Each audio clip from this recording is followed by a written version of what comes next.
Les jours suivants, Jésus allait dans une ville appelée Naïn.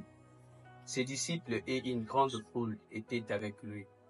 Lorsqu'il fut arrivé près de la porte de la ville, voici on portait en terre un mort, fils unique de sa mère qui était veuve.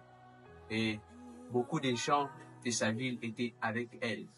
Lorsque Jésus vit cette mère, il s'approcha de lui et lui dit, « Ne pleure pas. » Jésus s'approcha du cercueil et le toucha. Ceux qui les portaient s'arrêtèrent. Et puis il dit, « Jeune homme, je te le dis, lève-toi. » Aussitôt, le jeune homme s'assit et s'est mis à parler. Et Jésus les rendit à sa mère. Tous ceux qui étaient là, saisis de crainte, glorifiaient Dieu en disant, « Un grand prophète apparut parmi nous et Dieu a visité son Père. » Ce que Dieu a fait dans la vie de ces jeunes hommes, il a fait aussi dans ma vie. Il est capable de le faire aussi dans votre vie. Il a fait dans ma vie lorsque j'étais malade, gravement malade. Christ m'a guéri. Il peut aussi le faire dans votre vie, à condition que vous sachiez ces 4 choses. La première des choses est que Dieu nous aime et nous offre un plan merveilleux pour notre vie. L'amour de Dieu, Jean 3,16. La Bible dit, « Car Dieu a tant aimé le monde qu'il a donné son Fils unique, afin que quiconque croit en lui ne périsse pas, mais qu'il ait la vie éternelle. » Le plan de Dieu, lisez dans Jean chapitre 10, verset 10.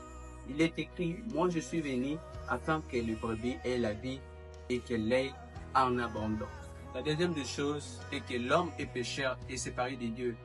Ainsi, il ne peut connaître ni expérimenter l'amour et le plan de Dieu pour sa vie.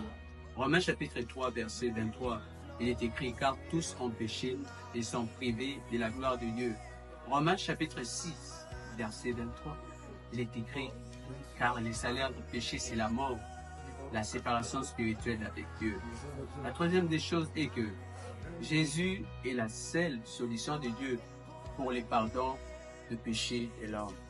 Par lui, nous pouvons connaître et expérimenter l'amour et le plan de Dieu pour notre vie. Jean chapitre 14, verset 6. Jésus dit, « Je suis le chemin, la vérité et la vie.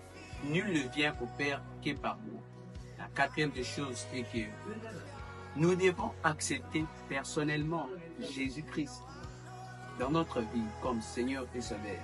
Ensuite, nous pouvons connaître et expérimenter l'amour et les plans de Dieu pour notre vie.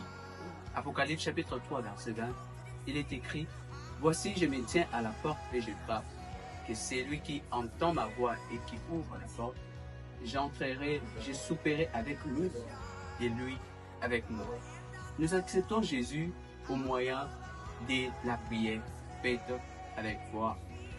Jésus, Dieu ne regarde pas les paroles de notre bouche, mais voit plutôt l'attitude de notre cœur. Voici une prière que nous vous suggérons. Seigneur Jésus, j'ai besoin de toi. Merci d'être mort sur la croix pour mes péchés. J'ouvre la porte de ma vie et je t'accepte comme mon Seigneur et Sauveur.